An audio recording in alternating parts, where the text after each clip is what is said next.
Assalamualaikum warahmatullahi wabarakatuh. Waalaikumsalam. Innal hamdalillah nahmaduhu wa nasta'inuhu wa nastaghfiruh wa na'udzu billahi min shururi anfusina wa sayyiati a'malina. May yahdihillahu fala mudilla lahu wa may yudlil fala hadiya lahu. Asyhadu an la ilaha illallah wahdahu la syarika lahu wa asyhadu anna Muhammadan abduhu wa rasuluh. Allahumma shalli wa sallim ala nabiyyina Muhammadin wa ala alihi wa sahbihi ajma'in wa ba'du. Usikum wa nafsi bi taqwallahi wa qad fazal muttaqin.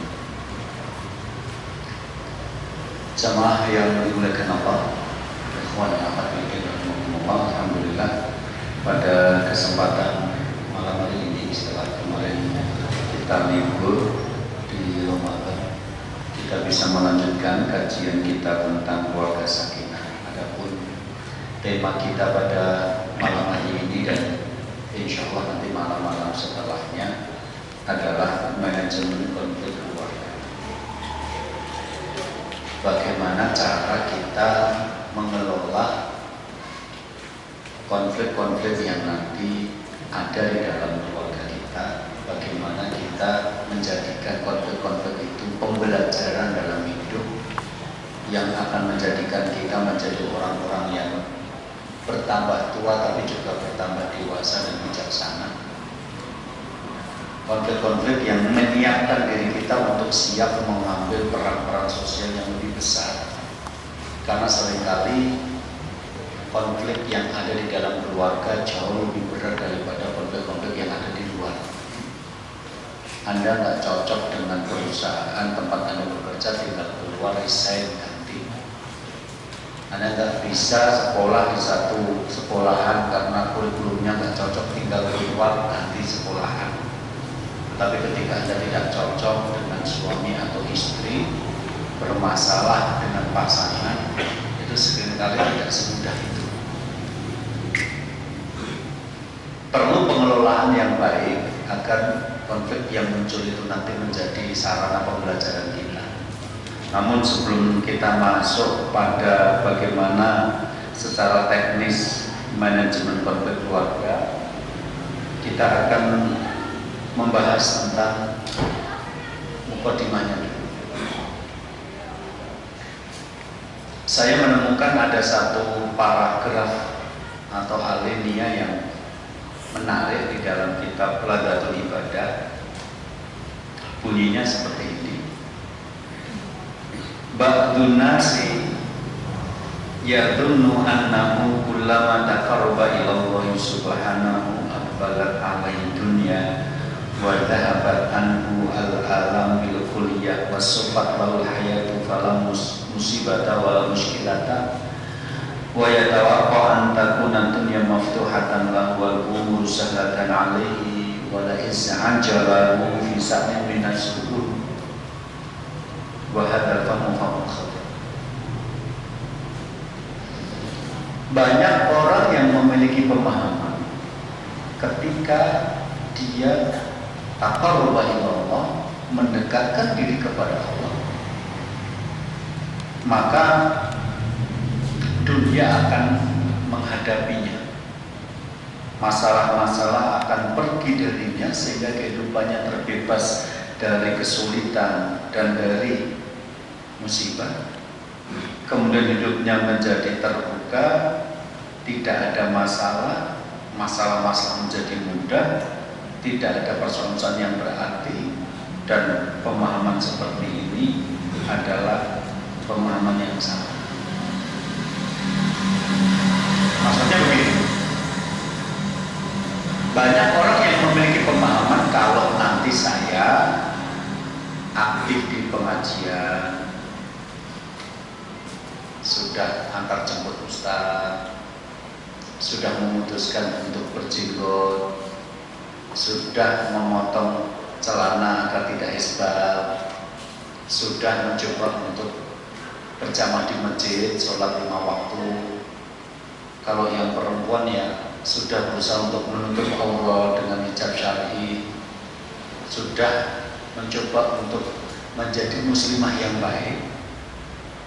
Itu kalau bahasa saya adalah taqarruba ilallah, mendekatkan diri kepada Nah, banyak orang yang mengira atau memiliki pemahaman ketika mereka mendekatkan diri kepada seperti ini, nanti hidupnya menjadi mudah, enak, gak ada masalah, rezeki lancar, gak sakit gitu.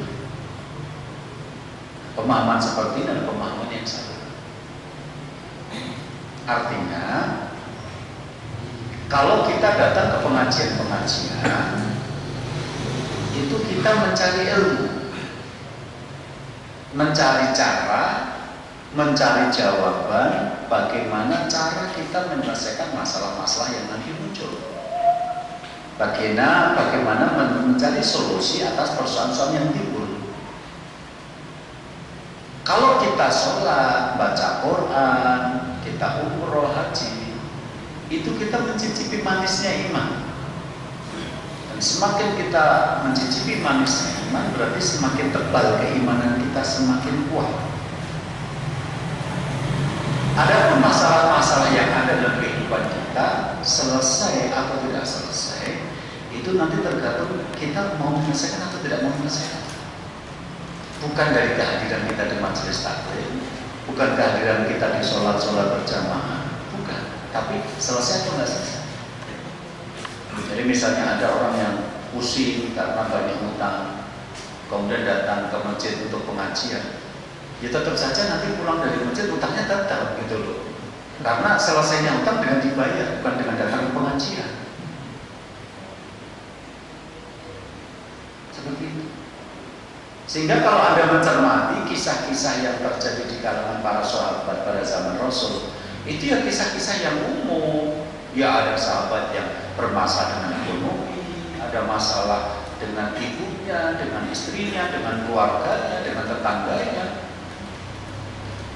Ada sahabat yang melamar ditolak, ada sahabat yang menikah lagi dan gagal. Ya, di antara 100 ribuan sahabat Rasulullah, nama yang diabadikan di dalam Al-Quran itu cuma satu. Dan itu bukan Abu Bakar, bukan Umar, bukan Utsman, bukan Ali, sahabat-sahabat terkemuka, tapi Zaid bin Harithah dan Zainab untuk kasus perceraian mereka. Sahabat yang menikah dan tidak berhasil membangun keluarga Zainab juga ada. Normal. Jadi seperti kalau kita melepaskan anak kita berangkat ke sekolah, dia belajar. Tapi apakah nanti dia bisa menjawab pertanyaan ketika ujian? Belum tentu. Ada yang memang ketika ditanya itu nggak jawab, nggak bisa.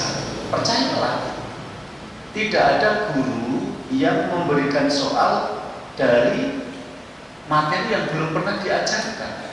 Guru yang baik itu kalaupun memberikan soal-soal sesulit apapun, itu dulu pernah diajarkan di kelas. Bahwa kemudian ada murid yang tidak bisa menjawab itu karena mungkin tidak mendengarkan, mungkin ramai sendiri, mungkin malah tak masuk ke sekolah. Ada juga kadang-kadang kita itu menjawabnya tidak sesuai dengan ilmu yang kita pelajari.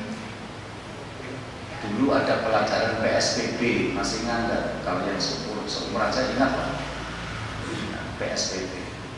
Kadang-kadang pertanyaan-pertanyaan di materi kayak gitu itu menjebak kita untuk menjawab yang sebenarnya tidak sesuai dengan hati nurani kita. Pertanyaannya adalah, kalau tetangga Anda sakit, maka apa yang Anda akan lakukan? A. Menjenguk, B. Memaki-maki, C. Pura-pura tidak tahu, D. Mudik keluar kota. Mayoritas kita jawab A. Menjenguk. Percayalah, dan kemudian dapat nilai bagus. Ada tetangga yang baik, prakteknya keluar kota gitu. Kenapa? Karena saya juga pernah jawab seperti itu. Lalu pertanyaan-pertanyaan itu kita tahu jawabannya, tapi bukan itu kok yang kita pilih dalam hidup.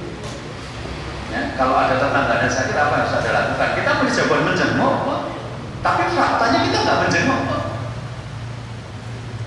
Sama orang belajar agama majelis taklim kayak gini itu, nanti ketika keluar dan kehidupannya ada masalah, kadang-kadang ya jawabnya orang pada harus diulang ya pengajian di sini.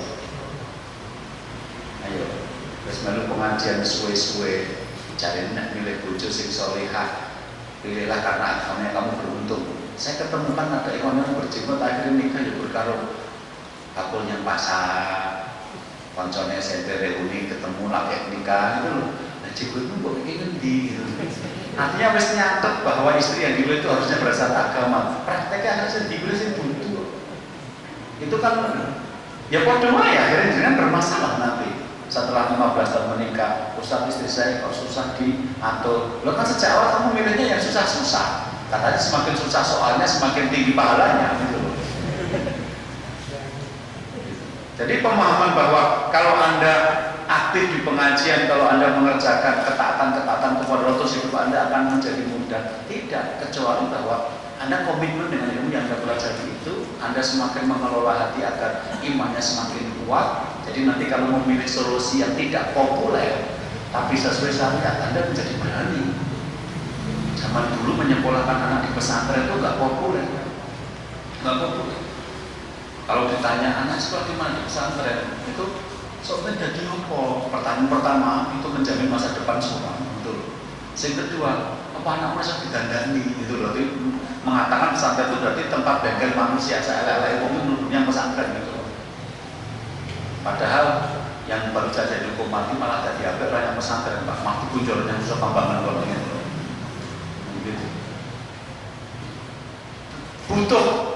Butuh keyakinan, termasuk mertua saya butuh keyakinan ketika menyekolahkan pesantren diluri karena dia anak mungkin pintar orang bodoh masa lalu pesantren. Setelah sekian tahun nanti baru oh iya saya memilih pesantren sebagai tempat menyekolahkan anak saya itu tidak salah.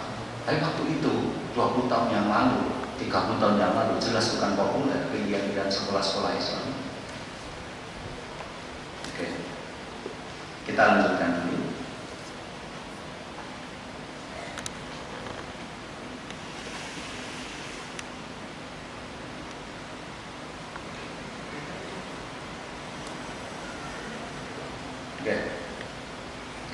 Surat Al-Ankabut ayat 2 sampai 3. Anda tahu serapuh-rapuh rumah itu adalah rumahnya laba-laba, tapi kita disuruh nonton superhero itu manusia laba-laba. Mungkin ada ikhwan yang anaknya malah pakai kostum manusia laba-laba. Nggak tahu juga kenapa pola pendidikannya begitu. Apakah karena itu kaos yang paling murah sehingga diskon habis gitu loh, terus di mana kelamben yang kelambi Spiderman rapopo, atau itu menunjukkan dia kagum dengan Spiderman, berarti dia telah kalah secara perang pemikiran. Jadi kalau ada ikhwan yang anaknya pakai baju superhero itu saya ini terjajah secara pemikiran, usul fikirnya kalah dia. Bawa sana ke Arafah ada kaos Salahuddin Al-Ayyubi gitu.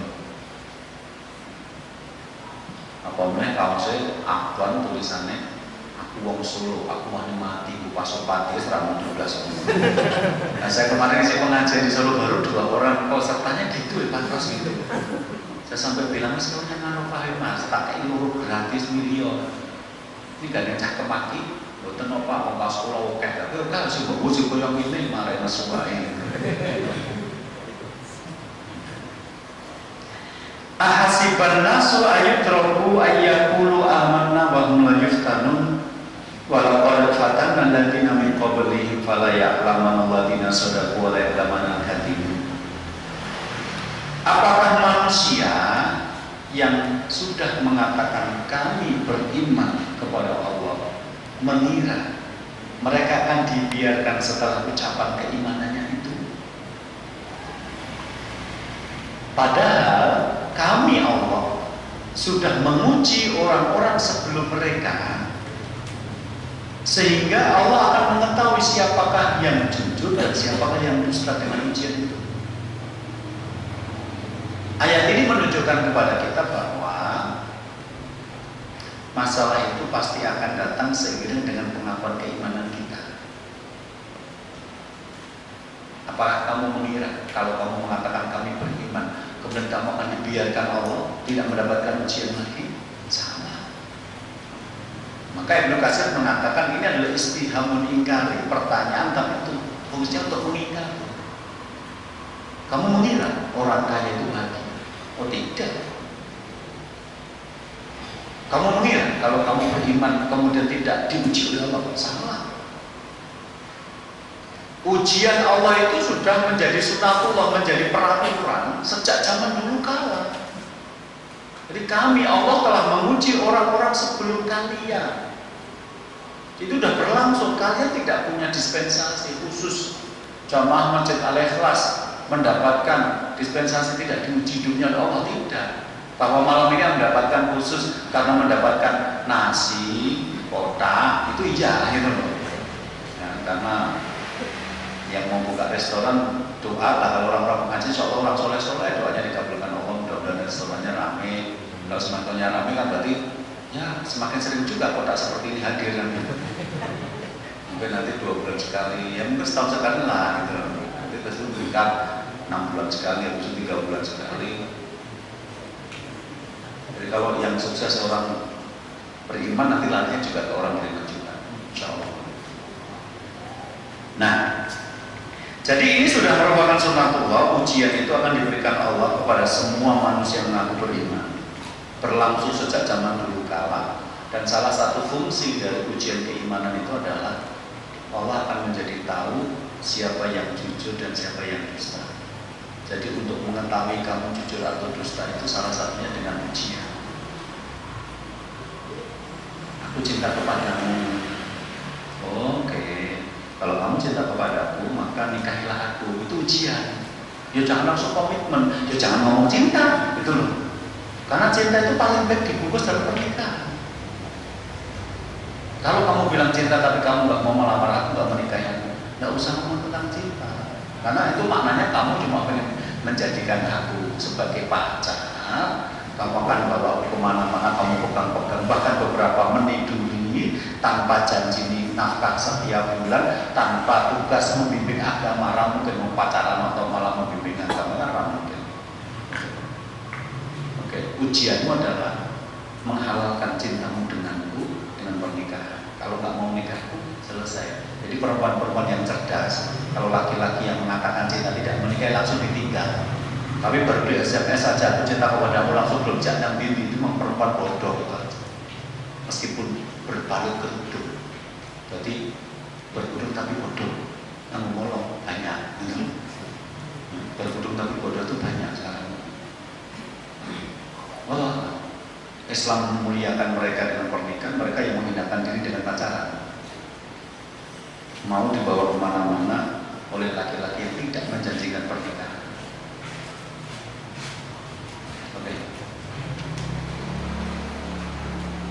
Orang tua tahunya anaknya pagi berangkat sekolah, sore pulang sekolah. Nah, anak kita berangkat. Tapi kalau kita pergi ke luar kota pada jam-jam sekolah, Anda menemukan sebagian anak sekolah itu mampir di terminal, sebagian di pojok-pojok merokok, sebagian belanja di mall, sebagian pergi ke tempat wisata. Anda berpikir, ya ini yuk. Sekolah sih kita pernah sekolah. Ini tak salah-salah upahnya itu dua anakku. Padahal sing mangsani anake wong tawang mau, tapi wong tawang mau nyawang anake jeneng anake nyang kono.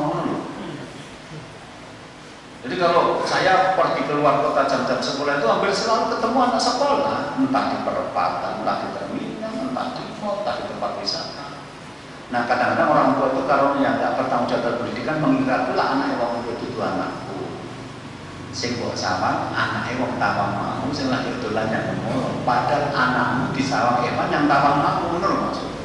Padha wae jane. Cah saiki ki ora sekolah asline ngono. Lah nanti kowe jujur ngomong sekolah apa ora, ku nek wis ujian lulus apa ora.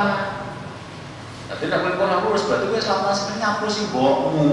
Jarene go praktikum, jarene biayane ngene-ngene ora iso jawab pertanyaan.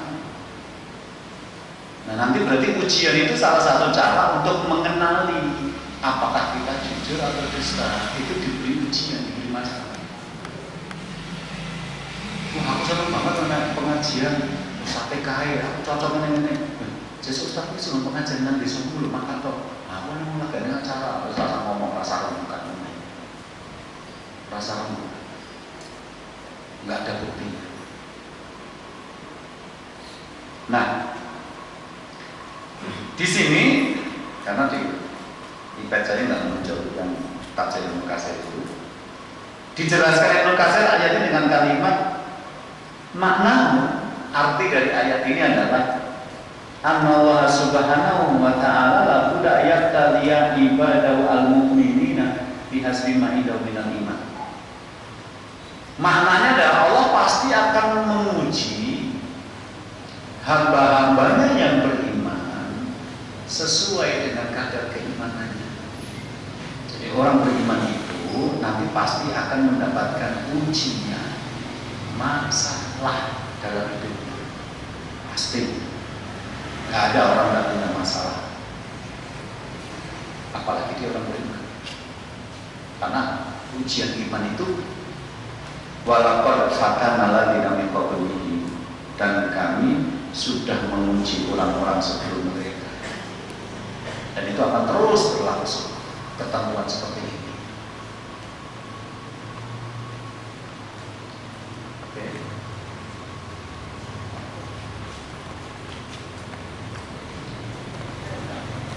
Ya Rasulullah, wahai Rasulullah, tanya para sahabat, ayuna syahsadu bala, siapakah manusia yang paling besar ujiannya dalam hidup?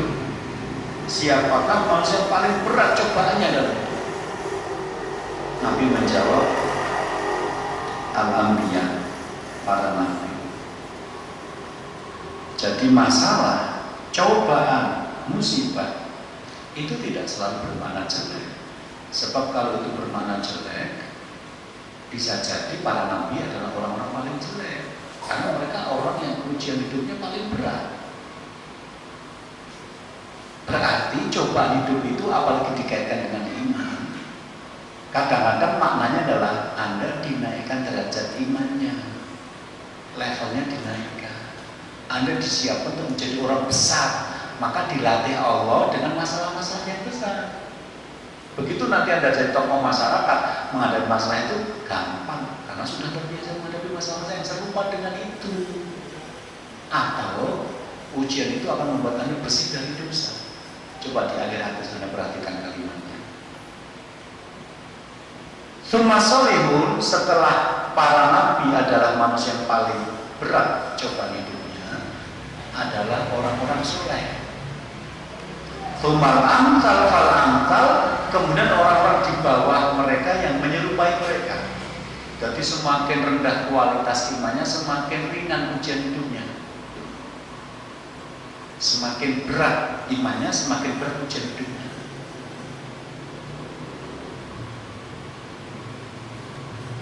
Yubtala rajulu ala hasabi dinihi fa in kana fi disolabatun zuida fi balaihi wa in kana fi dinihi riqatun khufifa anhu wa ma yazalul bala'u bil amri hatta yamshiya ala dhuril ardi laisa alaihi khati'atun.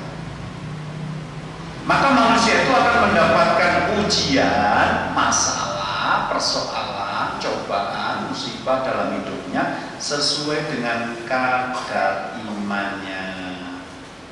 Jika imannya tebal, ada kelebihannya, zuida fi balai, dia akan ditambah ujiannya, ditambah masalahnya. Tetapi kalau ternyata khufifa anhu, dia akan diringankan ujiannya ketika agamanya cuma repot, ya cuma kecil aja, tipis. Dan ujian itu tidak akan pernah pergi dari seorang hamba, akan selalu menemani seorang hamba yang beriman sampai dia berjalan di muka bumi tanpa punya dosa lagi. Artinya ujian itu salah satu ujian menghapuskan dosa-dosa. Jadi Allah menguji kamu karena Allah ingin agar dosamu diampuni. Gara-gara diuji Allah itu loh, saya ini ngomongannya apa? Awake loro. Yo kang-kangi kang astagfirullah loro menboyoku gitu. Wah, tiba loro tenan. Sesuk nang omahku yo Kang yo. Insyaallah nek boyo omah tak morone ora-ora. Wingi lho jaman daerah mari. Aku sik tak namu ora teko. Aku sih gitu. Wis to. Kok tak gaweke kowe tak enak lho Kang ora teko wis teko wis. Tak teko tiba. wala tadri nafsun mada taksibu ghadan. Seorang manusia tidak tahu apa yang akan dilakukan besok pagi. Jangan bilang akan datang, akan pergi, akan mengerjakan sesuatu, jangan bilang insya Allah. Insya Allahnya orang berimannya akhirnya iya orang.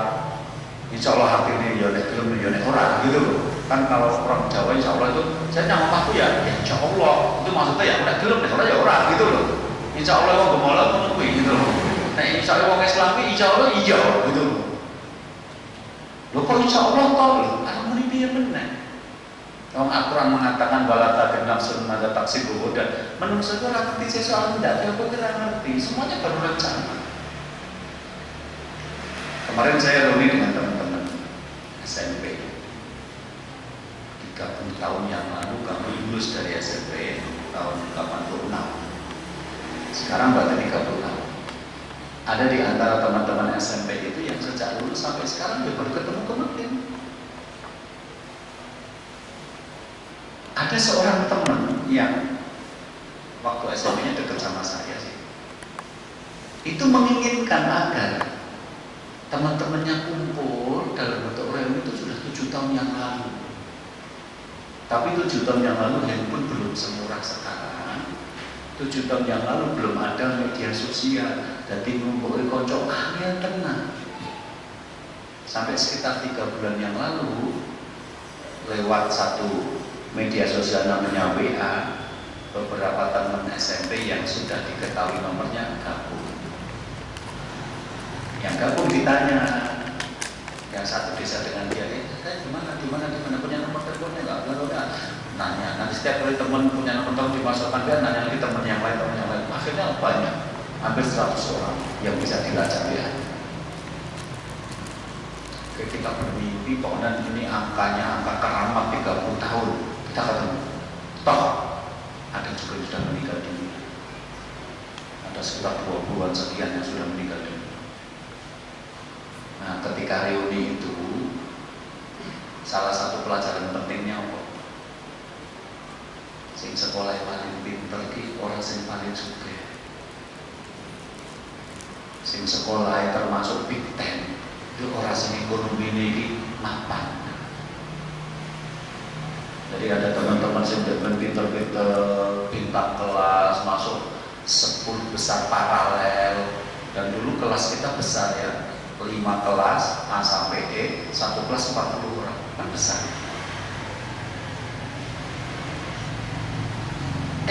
Kok sing dia kebodoh masa depan suram ini malah nyolong petek gitu. Ya mungkin dridis tenan, senengane ngrusoi kancane tenan, bisa dadi pengacara bojone tidak coba. Ekonomi ini mapan. Sing pinter kan kalian pabrik kurang, kecuali mulane dari reuni itu kita belajar Pak, mengko nek jenengan mulai tekan anake iki ora rek cicilan masalah.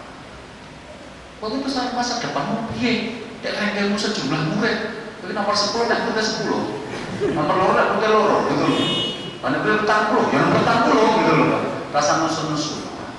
Karena orang sukses itu tidak murni karena kecerdasan, tapi juga karena kepintaran mengambil peluang, keluasan di dalam bergaul dengan orang lain, ya, keteguhan memegang prinsip dan mengalami jatuh bangunnya sebuah usaha. Baik teman saya SMP maupun SMA, sing sekarang paling sukses itu bukan yang paling pintar. Teman SMA saya itu ada yang sekarang kerjanya di Aramco, perusahaan minyak milik Saudi Arabia, bayarin nanggo dolar, anak sekolah yang Amerika, terus nek olahragane golek, terus bangsane wong suki-suki ngomong kae. Omahnya ada yang di Malang, ada di Boyolali, ada macam-macam. Kuwi dhewe sak kelas orang yang paling pintar. Jadi nek bapak-bapak nanti pulang dari sini anaknya kok orang paling merasa nesu-nesu. Pertama, kok ya lali tahu daerah pintar jadi nurun jenengan.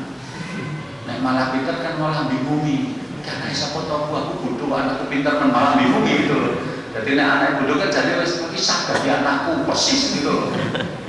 Nek anak matematika langsung perutnya sakit rabu misalnya gitu. Ada tetangga saya itu gitu Pak.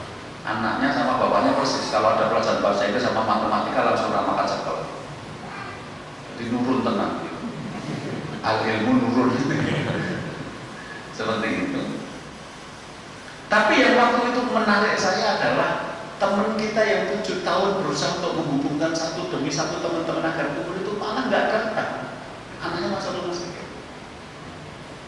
Jadi semua bisa berencana, tapi Allah yang menakdirkan terjadi apa yang terjadi. Dia yang 7 tahun yang lalu sudah mengumpulkan teman-teman, pada hari itu malah nggak datang karena anaknya masuk rumah sakit. Oke.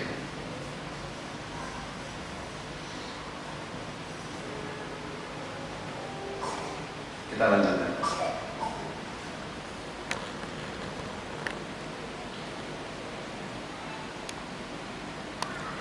Ini ayat yang memberikan informasi penting kepada kita. Man amila sholihan min dzakarin aw untha wa huwa mu'min. Sapa wonge sing nindakake ngamal saleh lanang utawa wadon lan dheweke beriman. Jadi kalau diterjemahkan pendek, barang siapa yang beriman dan beramal soleh, gitu. Fala nuhyiyana hayatan thayyibah, maka pasti kami Allah akan memberikan kepadanya kehidupan yang baik, hayatan thayyibah. Ya. Jadi kehidupan yang baik. Janji Allah. Berarti meskipun nanti dalam hidup ini banyak masalah, meskipun dalam hidup ini nanti kita mengalami banyak ujian, tetapi kalau kita memutuskan untuk menjadi orang yang beriman dan beramal soleh, Allah berjanji akan memberikan kehidupan yang baik kepada kita. Dan kehidupan yang baik itu bukan hanya di akhirat dengan memasukkan orang beriman ke surga, bukan hanya di alam kubur dengan menguatkan hati orang beriman ketika menjawab pertanyaan malaikat dan mungkar dan nakir, tapi juga di dunia ini. Oke, coba perhatikan surat Ghafir atau surat Al-Mu'min ayat 51 ini. Inna lanang suruh rusulana walladzina amanu fil hayatid dunya wa yauma yaqumul ashad. Sungguh kami Allah pasti akan menolong rasul-rasul kami dan juga orang-orang yang beriman fil hayatid dunya, dalam kehidupan dunia. Wa yauma yaqumul ashad, dan kami pasti juga akan menolong orang-orang beriman dan para rasul kami pada hari ketika para saksi dibangkitkan di akhirat nanti. Jadi kalau di akhirat ya jelas itu urusan nanti, Allah pasti menolong kita orang beriman dan beramal soleh. Tapi ayat ini mengatakan kami pasti akan menolong rasul-rasul kami dan orang-orang beriman dalam kehidupan dunia ini. Jadi janji Allah kepada orang yang beriman akan mendapatkan amal, barang siapa yang beriman dan beramal soleh mendapatkan kehidupan yang baik, itu salah satunya kehidupan yang baik di dunia ini. Mungkin ada di antara bapak-bapak dan ibu yang protes, rumah sakit yang harus beriman dan beramal soleh. Dan ini kok ayatnya sapa sing beriman beramal soleh itu beda apa? Kok aku rapi api? Utang kok yora kelar-kelar, anakku ngamar tadi pegawai negeri kok yora ketopo, bapakku ini armaka pengajian malah kecelakaan yang dalam gitu loh. Lah kok sama rapi nato? Inilah bahayanya pengajian nek modale guru kitab terjemahan Al-Quran. Kenapa kita butuh para ulama untuk menjelaskan? Karena kita tuh orang gaduh. Kita tuh cuma menangkap apa yang tersurat di dalam kata-kata bahasa Indonesianya ini. Lo jarene nek beriman dan beramal uripe ape hayatan thayyibatan. Lah masa aku prosper begini-gini baik. Ini kan ada video yang beredar itu, ada yang dapat nggak yang di WA? Wong beriman itu bodoh, tolong percaya karo ustadz-ustadzmu. Kalau nggak nanti tak kirim. Kita ya ada yang dapat teman-temannya. Nah, saya mendapatkan penjelasan yang sangat menarik tentang konsep hayatan thayyibatan, kehidupan yang baik itu, dari kitab Al-Jawabul Kafi yang ditulis Imam Ibnu Qayyim al-Jauziyah. Beliau mengatakan begini, laisal muradu minha, yang dimaksud, murad itu yang dimaksud, yang memaksudkan namanya murid. Jadi murid itu yang bermaksud saka omah lunga nyang sekolah arep golek ilmu, jenenge murid sing pengen golek ilmu. Jadi nek saka omah nganggo seragam ning nang terminal itu murid pelancong ngono lho Pak. Murid ki nyang sekolah golek ilmu. Murad itu yang diinginkan, yang dimaksud. Karena anak saya yang pertama namanya Murad.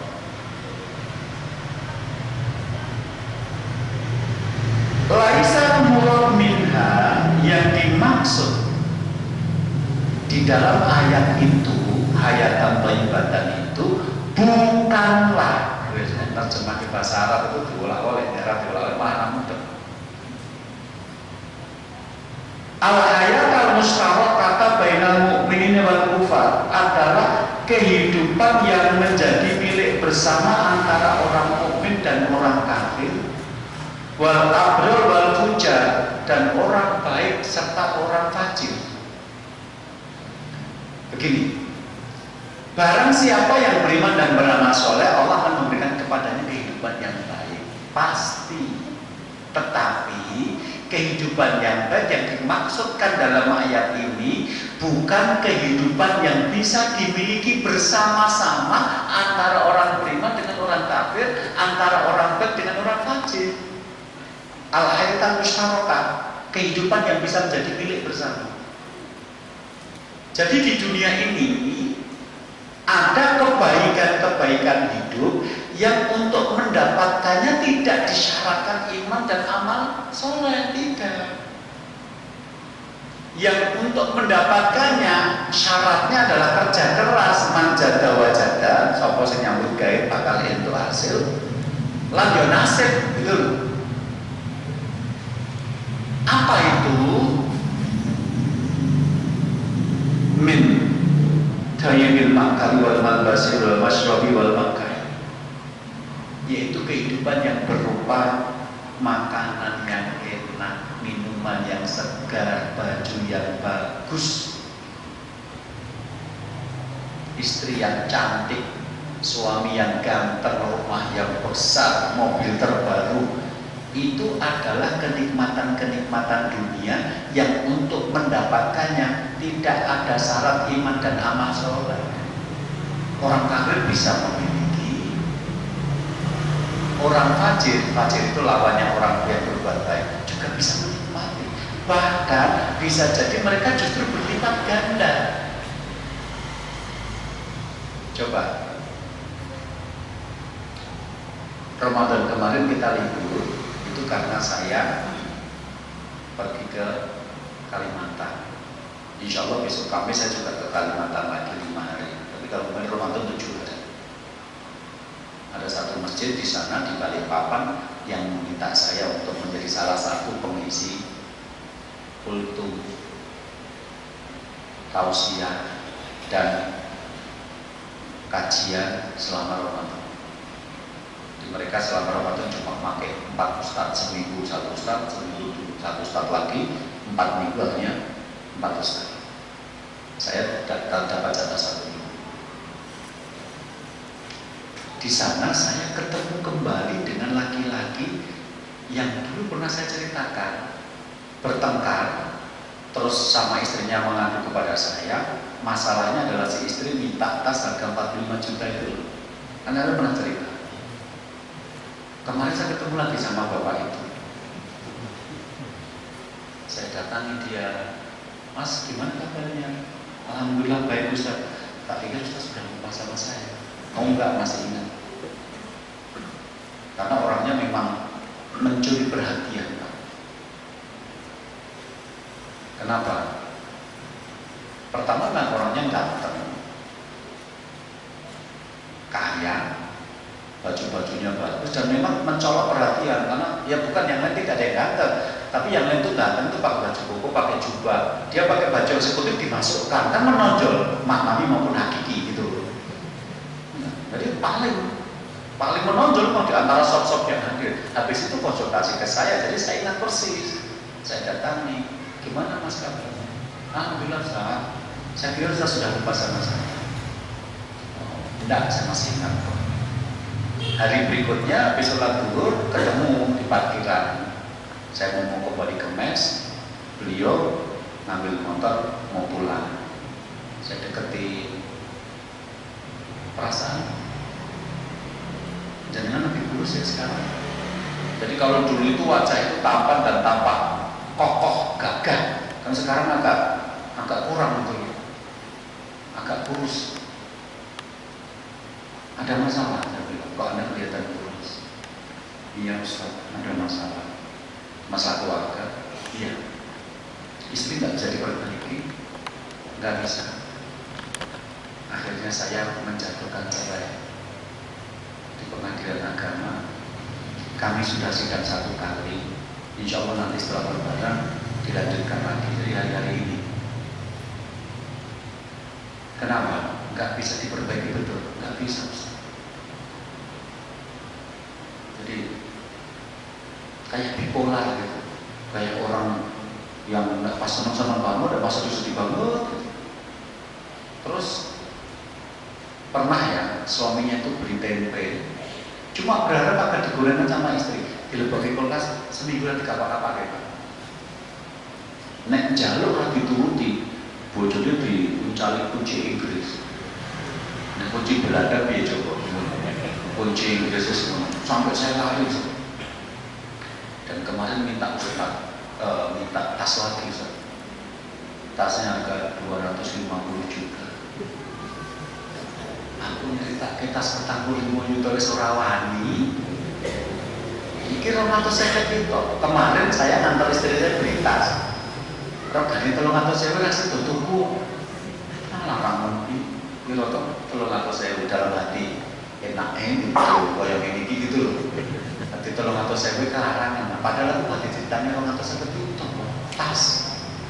Jadi nek ibu itu bawa tasnya 250 juta, orangnya mau main jenengan. Tasnya jenengan, tas ibu kan main jenengan cek lakar tasnya ibu.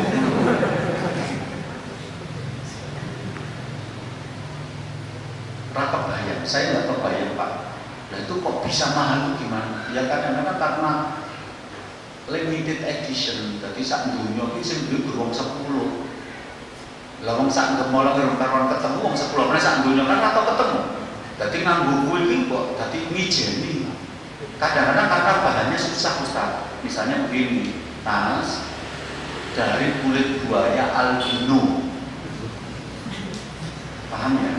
Buaya albino, jadi buayanya putih karena nggak punya pigmen. Nah, terus kulitnya itu dibataskan paling dari umur 10. Handmade, dibuat oleh tangan, nggak pakai mesin.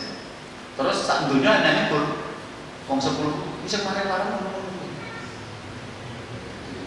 cecak ke pedel itu kan ada kita. Nah yang bikin jengkel sampai hari ini, sampai hari kemarin saya ketemu itu menjelang akhir Ramadan itu belum tahu tinggu. Tadi golek kelas Ramadan saya ketemu tapi nanti saya kira belum tahu tinggu. Maksudnya nek tinggu mbok rasa dituku ben yang tokone wae engko ndak pendak minggu liwat nang kono foto-foto nang ngarepe ngono lho. Wong yo ngetake dari Ramadan saya ketemu yo tahu tinggu. Saya enggak kuat. Akhirnya saya ceraikan. Jangan menikahi dia berapa tahun? 9 tahun. Sudah habis beberapa juta. Bukan jutaan Ustaz, miliaran. Adik ipar saya laki-laki 2 orang sakit, saya yang bayar. Kuliah, saya yang bayar. Kerja, saya mencarikan. Mertua saya punya hutang, saya yang nyawa. Jadi 9 tahun ini entek duit miliaran. Jadi sing antenanya kita kon mertua mungkin termasuk nanggung utang mertua murah. Ojo-ojo di bojo rapate ayu mertuane angel gitu loh Pak. Utang mantune sing kon bayar. Adine loro mantune sing kon golek biaya. Sebelum itu terjadi putuskan hari ini Mas. Iya no. Saya bilang kan tak miliaran no. Akhirnya saya bilang, Mas, kan dia aslinya leluhurnya itu orang Solo, jadi paham lah bahasa Jawa, Mas. Jadi kalau saya panggil Mas, Mas, Anda itu membayar terlalu mahal. Saya punya teman-teman di pondok, gajinya cuma naik turun 1 juta. Kata guru SD, salah miri nggak sampai 1 juta. Kecuali kepala sekolahnya, gitu ya. Oke. Mereka nggak sampai 1 juta. Ya 1 jutanya turun, tapi keluarganya sakinah mawaddah warahmah. Jangan tampak uangnya miliaran.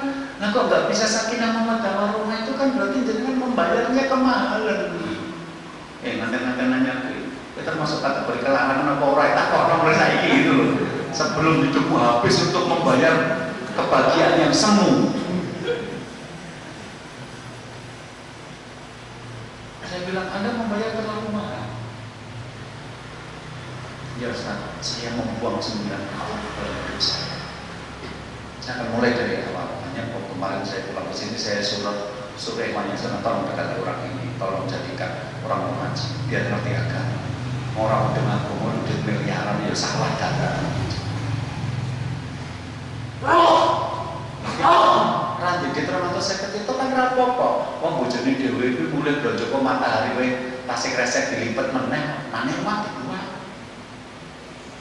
Sholat Idul Fitri tinggu, rukunya tinggal tas cap matahari. Datang rumah dilipat meneh, gue Idul Adha ditoknya meneh gitu. Percaya wes, gue orang tas kresek cap matahari kalau tas asli atau seket itu podo fungsinya gue barang misalnya. Jadi hidup ini tidak harus selalu punya uang banyak, tapi punya istri yang pengertian itu cukup. Makanya nanti kita bahas pada waktunya. Harta yang paling mahal kata Rasul itu ada 3. 1 lisan yang berpikir, 2 hati yang bersyukur, 3 istri yang menolong agama suaminya. Nek wis nglakoni koyo ngono nek percaya hadis koyo niku. Nek urungi maca koyo rambut maksudnya piye gitu loh. Punya istri yang menolong agama suaminya itu harta yang paling mahal itu ora kecanda-kecanda. Tapi sudah ada festival gitu baru ketemu. Oh iya ya. Di teater atas saya kecil tapi Pak ya tetap orang lebih rapi nak lah bojone njaluk tas regone semua. Oke. Jadi makanan yang enak, minuman yang segar, baju-baju yang bagus, istri yang cantik, suami yang tampan, rumah yang besar, mobil yang baru, itu kenikmatan dunia yang tidak hanya untuk orang beriman dan beramal soleh. Untuk merasakan itu, orang kafir juga bisa.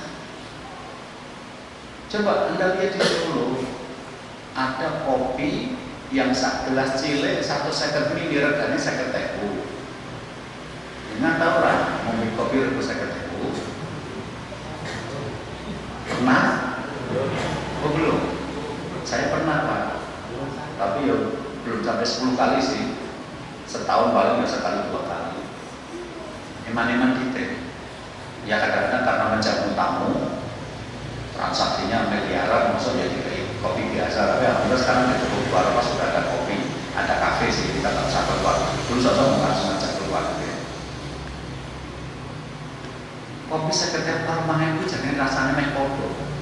Berbeda nol yang duri gitu ya Pak. Kalau beda jeneng, nenek itu kopi hitam, nek nyambur kafe jadi black coffee. Bener apa ya itu? Ada ini black perginan ya Pak. Tapi sampai sekarang di mal-mal itu kafe-kafe itu tetap buka. Berarti kan ada orang yang tetap ke sana minum kopi harganya 50.000. Dan itu bukan orang pengajian. Wajah-wajahnya itu antara tertawa dengan tersenyum podo sipite. Ada butik-butik yang satu bajunya harga 2 jutaan di Solo. Saya lihat sampai sekarang masih berdiri. Itu yang datang juga bukan orang-orang pengajian. Mungkin ada orang pengajian yang rumahnya besar, tapi Anda cari sak gemolok sing paling gede, sok-sok dudu wong rantau pengajian gitu. Perempuan-perempuan cantik mungkin ikhwan-ikhwan di sini itu merasa istrinya cantik, terutama yang pengantin baru. Merasa cantik. Tapi ukuran perempuan cantik dunia itu kan Miss World sama Miss Universe.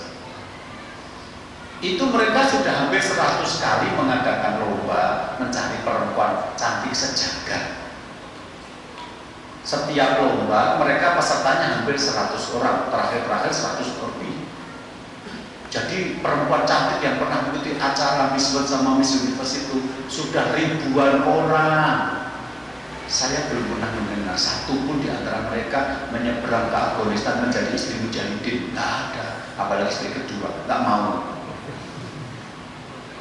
Jadi perempuan-perempuan cantik sedunia itu tadi bojone koruptor, tokoh politik, artis, pemiliknya majalah Playboy. Jadi kalau Anda perhatikan kenikmatan hidup itu adalah istri yang cantik, Anda salah. Yang tercantik itu bukan miliknya orang pengajian gitu.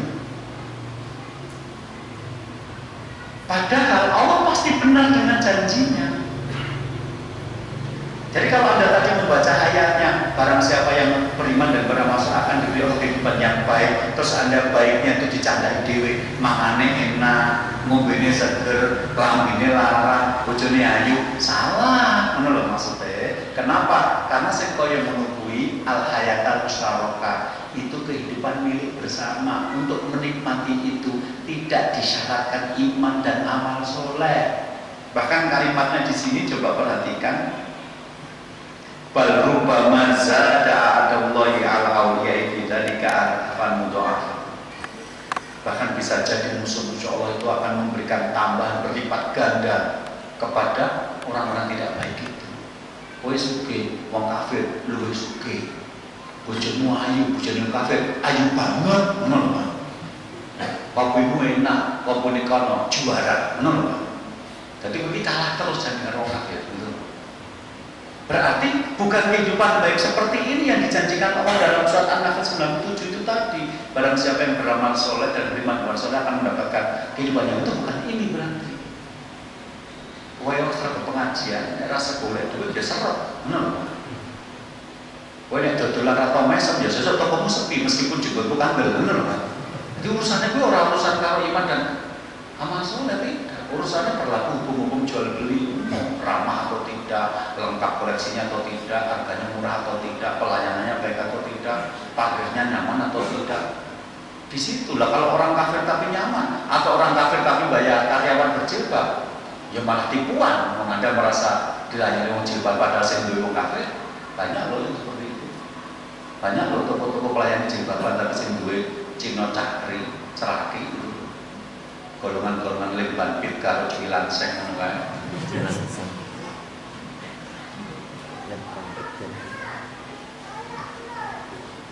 Fahuwa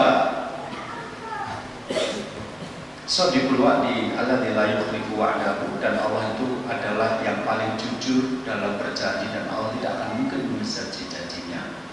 Berarti yang dimaksud dengan kehidupan baik itu apa? Nah, ini critical point-nya di sini. Kaya kemudian mengatakan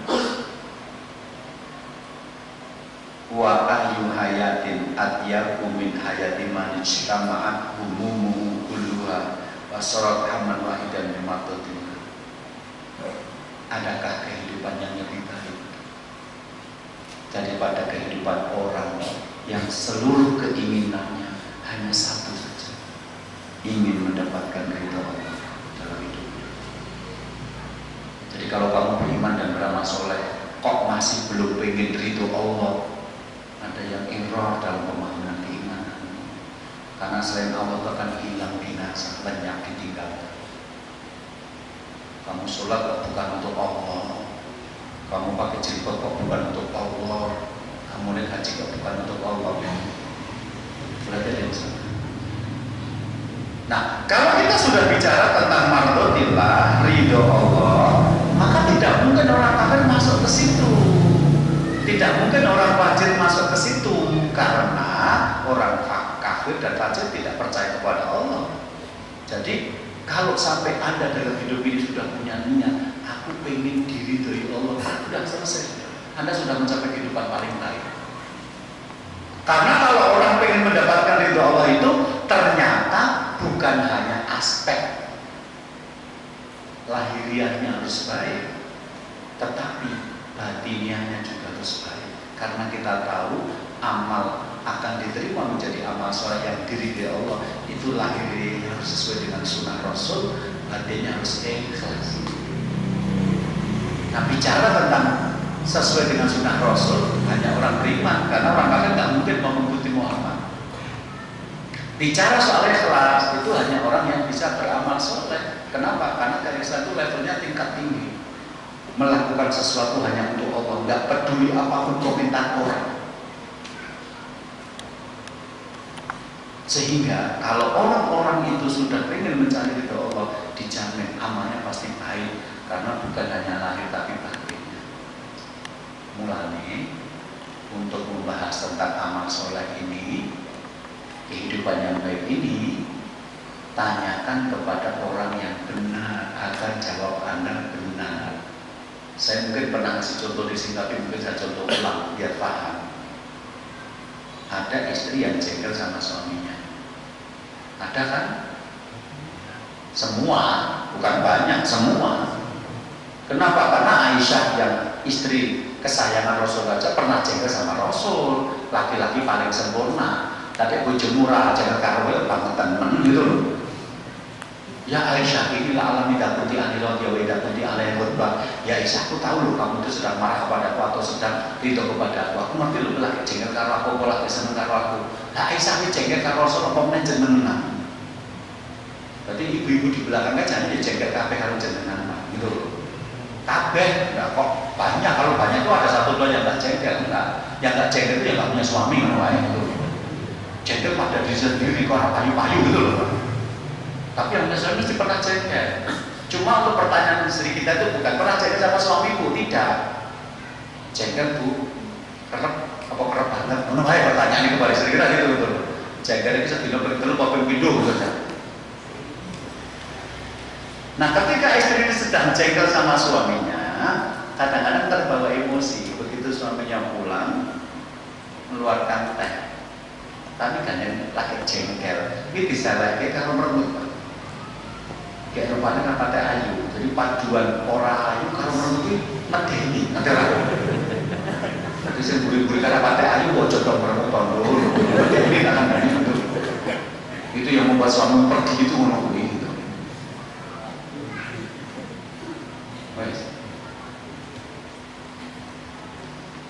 Karena sedang jengkel ditaruh gitu saja, enggak kayak kami. Padahal kemarin kalau pas jengkelnya itu tipis, itu enak banget. Lo mas itu aneh, tombol saleh, dan kan punya buta pas sedikit. Lalu saya lagi kok, enggak itu aneh, kan jengkel apa? Nah mungkin perempuan ini dalam hati juga merasa tidak nyaman.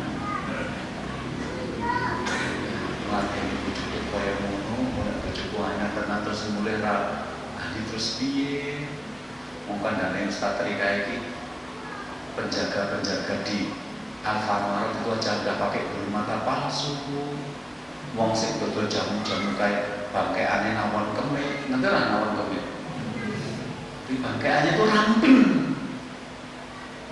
karena apa nih jualan jamu kalian cinta terapi duit kayak bendino coba akhirnya ramping dengan sendirinya. Lah jangan masukkan bojone sing ra patek ayu kayak ra duwe pinggang ngono lho, Pak. Jadi kan pergi untuk tidak kembali akhirnya. Nah si perempuan itu galau. Akhirnya takon karo konco, Mbak, nek menurutmu aku lagi anyar karo bojoku terus ngotoke wedan karo merenung. Biasanya aku sih kalau mesa-mesa ngono kae, wis ngono tak ngomongi kok wedane. Nek menurutmu piye, Pak? Allah begitu tadi mau itu DP cek HP nonton deh. Nek kaya aku ya mau, karena Anda dia tak tinggal mau. Perempuan ini masih nggak terima, dia tanya lagi teman yang lainnya. Nek menurut gue ya Pak, hanya ibu-ibu sedang marah sama suaminya, mengeluarkan minuman dalam keadaan merem, katanya. Nah, tak tinggal mulai. Karena dijemput ya takdirnya orang yang serak pokok. Nanya lagi sama temen yang lain, "Nek menurut kamu ya Mbak?" "Nek aku terima jalan pegang. Ujian berat bagus, nah oke. Aku yang jadi nama juga. Mau kisah cek liang coba, aku tak boleh kantorku enak." Akhirnya perempuan ini jane salah malah jadi bojone ora elek. Tapi lu mongso bener. Karena apa? Sing ditakoni sing luwih elek gitu loh. Jadi hari berikutnya sing lanang itu pulang terus yang perempuan yang mengeluarkan minuman tetap jengkel dengan muka tetap cemberut, kalimat tetap ketus, gue wedani. Yang laki-laki kan gue coba nek wedan sing lah, ora kaya ngono. Aku jane arep wis ngelak arep ngombe dadi rasido ta apa yo koyo ngene. Sing wedok jawabane beda. Aku lho Mas, saelek-elek aku cek gak wedan. Kancaku lho Mas, enak karo bojone mulai nang wong tua. Sing nomor loro malah jaluk pegatan kok. Aku saelek-elek aku cek gak wedan kowe. Kowe ora trimo di bojo kaya aku. Oke kan tanggomu sing iki to. Salah nek ngomong bener to. Sing lanang ya ngono, padha dene. Penyakit wong lanang ya apa? Util. Dadi nek pas dikit iki langsung amnesia, lali gitu loh, lali bojone. Beberapa laki-laki itu error, matematikanya elek banget dan dibilang Pak Joko ora mudeng-mudeng berarti gitu loh. Jadi apa? Beberapa laki-laki itu nek belanja bojone ngenteni bojone njaluk, ora error apa? Mbok wes duit-duit langsung dibuka dompete. Dek, iki jatahmu, nafkahmu. Dan itu hari ini harusnya tanggal 1 masalah hari ini. Ayo ibu-ibu di belakang ada yang belum dikasih nafkah. Nanti bapak-bapak yang ngasih nafkah itu tertuduh hari ini ya. Kamu punya uang, keluarkan dari dompetmu, kasihkan sama istrimu. Punya jatahmu, nafkah untuk kamu, berikan. Nah ada laki-laki itu kalau punya uang amnesia, lupa, kebentur jinjing jadi lupa gitu lupa. Akhirnya bojone tetap praktiknya. Terus matematikanya elek, jadi rumangsane wis tau ngei gitu loh Pak. Jadi beberapa laki-laki itu blonjo bojone nek bojone njaluk. Dadi nek ra njaluk berarti isih. Padahal kayak ini apa? 5 tahun terkungkur. Berarti kan error, yang hitung-hitungan ke error tenan gitu loh. Yang perempuan padahal orang belum jaluk. Saya pernah ketemu kasus begitu. Yang laki-laki kalau istrinya tidak minta uang, tidak memberi, yang perempuan suruh minta, malu. Maksud saya ngemis di rumah saya sendiri tuh Pak Ustaz. Mau saya masak-masak juga dimakan dia sama anak-anak, kok sudah setiap tanggal 1 tanggal 2 saya dikasih selesai. Berapa pun tak cake, ini aku gak jaluk ganggu. Tapi karena hari ini sudah habis uangnya, habis juga gelang kalungnya.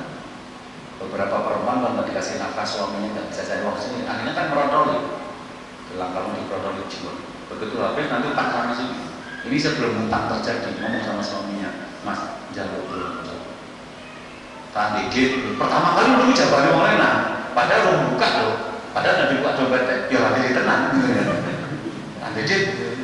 Nanti begitu istrinya ngomong, oh orang gitu ya kurang cukup, malah saya sama kabeh pengen dokter-dokter gak bertanya mudah-mudah kabeh, ketika itu Mas. Akhirnya ngomong, ini sarane kerupuk tonggo isyitnya tak kei. Akhirnya kan jauh betul. Nanti nek cerita karo wong aku sak galak-galak tetep blonjo bojoku. Kuwi nek logika wong pasar ketemu nek logika wong ridho Allah dan ikhlas ora ketemu ora ngono cara memblonjo bojomu. Nek ora padu ora ketemu ngono. Lah gimana padu kerupuk tonggo isyitnya tak blonjo. Tambah piye blonjo? Oh ya akhirnya metu kok dompet ngene. Artinya kalau kita bicara pada level ridho Allah dan ikhlas, itu bukan hanya lahiriahnya amalnya baik, batinnya juga harus baik. Maka cukuplah manusia itu mendapatkan hubungan yang baik kalau dia sampai pada pemahaman tidak ada yang saya butuhkan lebih kecuali yang saya lakukan dari Allah. Bujuku hanya karena perampok, tambah banyak karena perampok, yang penting Allah tidak hanya sama aku. Tapi percayalah, orang yang membuat dirinya diri Allah itu akan mudah mendapatkan ridho manusia. Maka Ibnu Qayyim mengatakan Itu loh kehidupan yang paling baik. Jadi nek kowe mengaku beriman, beramal soleh, ini masih meningkat yang lain saya ridho Allah. Berarti kan ada yang salah dengan keimanan. Terus siapa yang kamu harapkan? Oke. Yang kedua, kalau ini yang di atas ini hanya semacam penjelasan dari Rasulullah bahwa orang yang punya uang banyak, dinar banyak, dirham banyak, baju bagus, ranjang yang empuk, itu bukan berarti kehidupan yang baik. Karena Nabi menyebutnya dengan ta'isa abdul dinar, celakalah manusia menjadi budak dinar. Dalam hadis yang lain, ta'isa abdul dirham, celakalah orang menjadi budaknya dirham, uang perak. Ta'isa abdul khomisah, ta'isa abdul khomilah, celakalah manusia menjadi budak ranjang-ranjang yang empuk dan baju-baju yang bagus. Dalam hadis yang lain, jadi ranjang empuk, baju bagus, dirham banyak, dinar banyak, kata Nabi, celaka. Karena apa? Membudakkan diri. Di situ menunjukkan bahwa orang yang punya uang banyak, harta melimpah, itu Nabi menyebutnya dengan celaka. Berarti kehidupan yang baik itu tidak identik dengan itu. Hidup baik itu tidak sama dengan makanan enak, pakaian bagus, minuman segar itu tadi. Karena untuk itu tidak harus jadi orang beriman dan beramal soleh. Nah, terus yang terakhir, hadis yang di bawah itu, ajaban li ahlil mu'min, sungguh menakjubkan urusan orang beriman itu. Ngumunke tenan dadi wong iman kuwi. Kok iso ngumunke? Inna amrahu kullahu khairun. Sebab semua masalah baginya baik. Apa orang ngumunke to? Dadek wong melarat yo iso nglakoni, dadek wong sugih yo iso nglakoni, dadek wong sehat yo iso nglakoni, dadek wong lara yo iso nglakoni, dadek wong rupane bagus yo ora kementhus, dadek rupane elek yo ora bunuh diri. Nun. Wah, aku gumun tenan ta mbok kowe. Tahan banting. Kapak-kapak menteres. Nah, yang menarik dari hadis ini kalimat berikutnya, walaisa dzalika dzaka, dalam hadis ini ya, dalam hadis yang lain dzalika. Walaisa dzaka li hadil ilal mu'min, dan yang seperti ini orang yang sing iso nglakoni aja kok beriman. Kalau dia dalam hidupnya mendapatkan sarok, hal-hal yang disenangi sesuai dengan harapan, anaknya pinter, bojone ayu, duwe duit, ora duwe utang, nggih, awake sehat. Lah urip sing disenengi ngono kuwi dhek bersyukur. Sehat nanti orangnya masjid. Dede tapi bangun masjid, umroh, bantu fakir miskin. Mudah-mudahan ya yang sedekah malam ini gitu. Jadi orang di Cidek ditemukan di hotel dengan dangdut, yang itu. Akan di Cidek ketemu di hotel sedang nenggak pek LPX taksi itu mana nggak melarat meneh. Mau melarat sombong kok yang memulak kok sudah sedih untuk gayaman gitu. Jadi ini aku kan gumun nek dadi sugih ya dadi wong apik, toh ya kecipratan, nek dadi wong melarat ya iso nglakoni, ora njaluk-njaluk ana rene. Dadi wong sehat yang moro nang pengajian kok tempat-tempat. Dadi wong loro isine Gus astagfirullah, subhanallah, kalimat-kalimat minta tobat kepada Allah. Jadi kalau dia mendapatkan yang baik dia bersyukur, dan ketika dia mendapatkan yang buruk dia bersabar.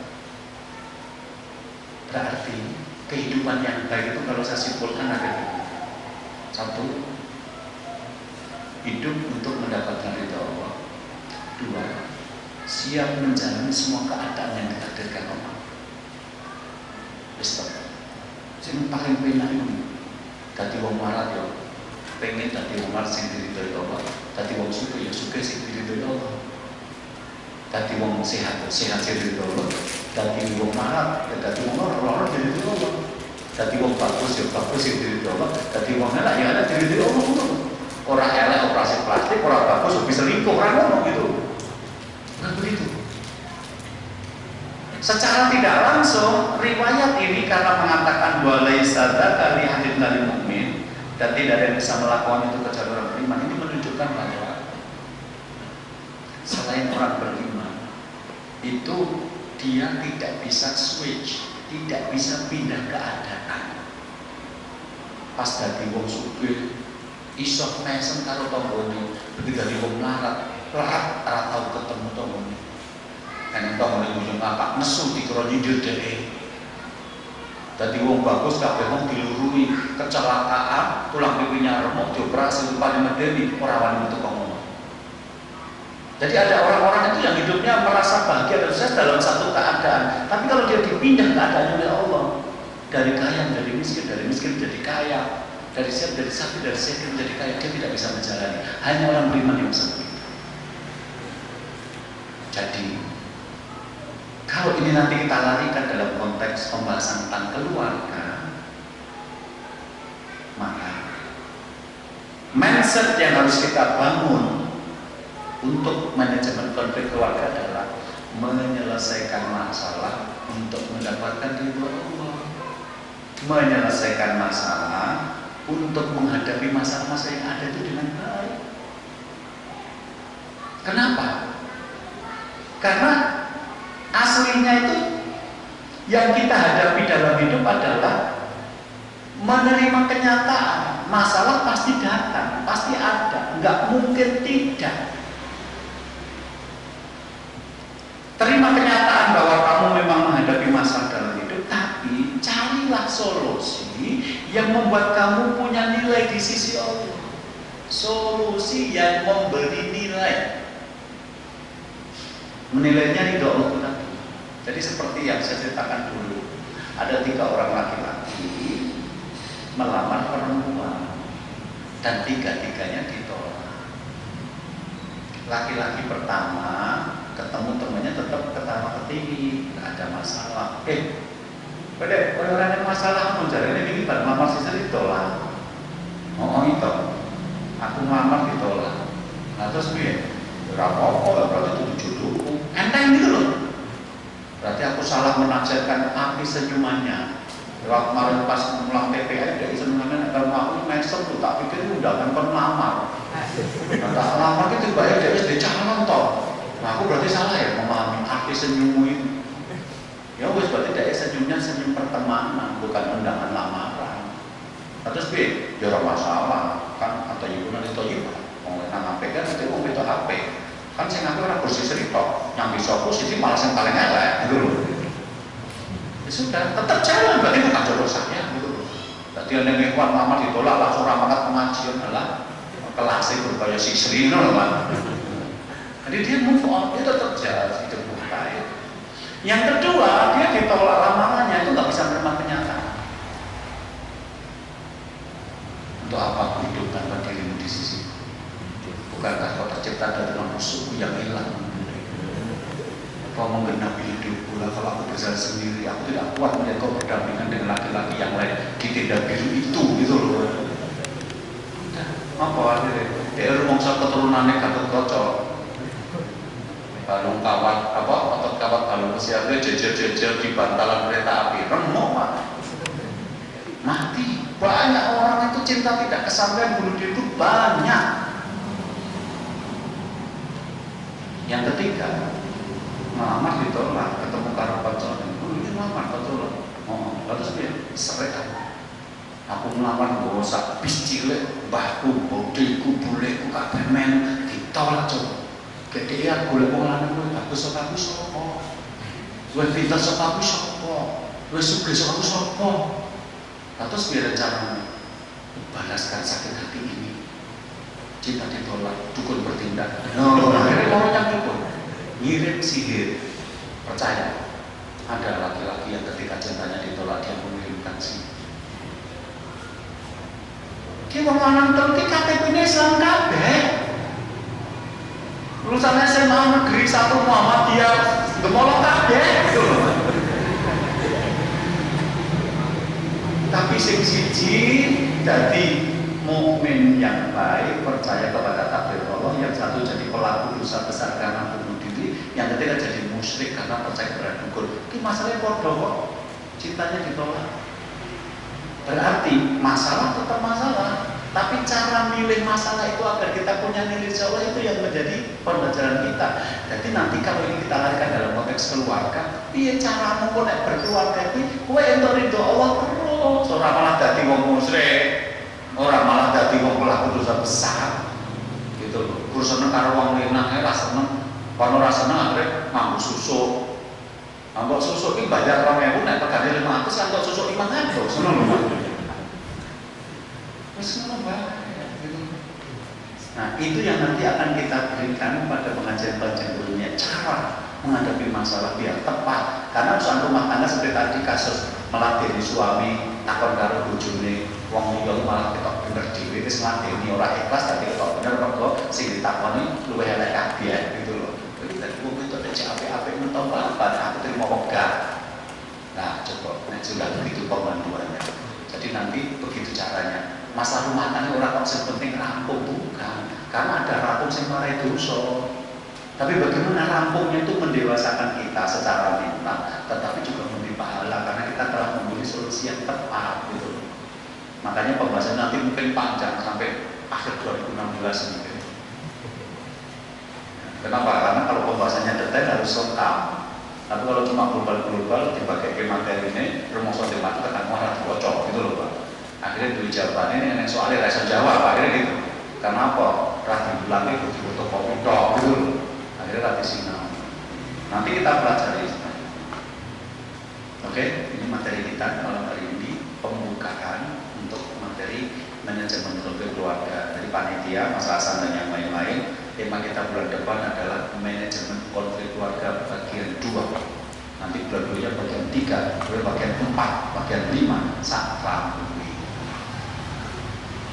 nanti harapan saya kalau Anda sudah tahu caranya menghadapi masalah rumah tangga, orang-orang yang datang ke tempat saya konsultasi berkurang gitu. Aku terus terang ngomong kok tadi konsultan keluarga itu, dia yang bermasalah saya suruh nyari solusinya, sudah dicarikan solusi malah nesu-nesu kalau saya soalnya solusinya rapor dolar karpet. Mbak wes tak kayak aja, tak ajarin loh caranya, wes tak orang dewi wes tak punya ngomong. Oke, gitu ya. Mudah-mudahan bermanfaat. Saya kembalikan kepada pembawa acara pengganti Badar namanya, karena yang aslinya belum datang malam hari ini. Assalamualaikum warahmatullahi wabarakatuh.